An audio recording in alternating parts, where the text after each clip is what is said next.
Happy New Hampshire primary day. It's Adam here. Well, we have some early results. They're very quaint, even if in a state like New Hampshire, that's small, it still isn't really much of a representative cross section. But I'm putting up the Drudge headline, which I'm not sure is entirely accurate yet. I hope it is, as I'm sure plenty of you listening do. But they have this quaint system in Dixville Notch, New Hampshire, where they do early voting at midnight. And hey, Bernie's beating Hillary by 2-1, or practically by 17-9, with those results in. We know Bernie's going to win by a wide margin, maybe not 2-1, but given the way things are going for Hillary and her meltdown right now, I wouldn't rule anything out. And also, I wouldn't take this too seriously because it's from the New York Times, and that's a good general rule with anything from the New York Times. But let me read you this article from their first draft. It doesn't have a specific writer. The results are in, or at least the first results from the tiny New Hampshire towns, Dixville Notch, Millsfield, and Hart's location.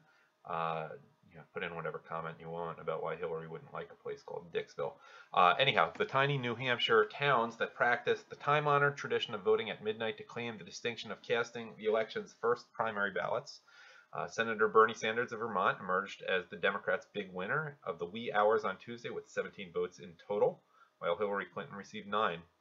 On the Republican side, Senator Ted Cruz, Donald J. Trump, and Governor John Kasich of Ohio each had 9 votes. However, I guess that Jeb surge isn't really happening there that we've been hearing about the last few days, that he was in second according to some polls. Oh, and in Hart's location, a Democrat named Mark Stewart Greenstein received 2 votes. Hey, how about those Jews winning? Well, they're not winning the Republican side, but at least that's almost as many votes as Hillary got for 2 Jewish candidates in there. Anyhow, let me just read you. This is kind of interesting. The minuscule township of Dixville Notch was the first in New Hampshire to turn midnight voting into a spectacle. In 1960, at the behest of Neil Tillotson, who owned a resort perched amid the jagged slopes there. On Tuesday, the televised event at the resort, which is currently closed, was not much different.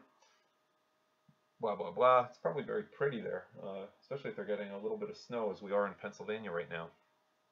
And the obvious is, continuing with the article, experts say the results do little to influence the outcome of the final statewide vote, but that has not stopped a litany of candidates in years past, such as Ronald Reagan and both George Bushes, from trekking to Dixville Notch to meet voters. Their photographs hung on the wall on Tuesday morning, overseeing another year's hoopla.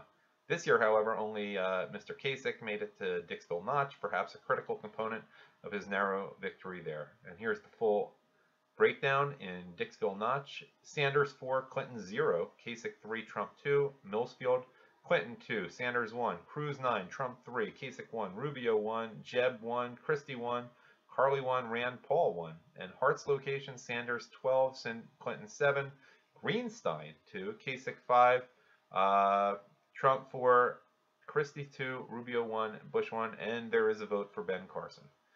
All right, there you go. A lot still has to happen in New Hampshire.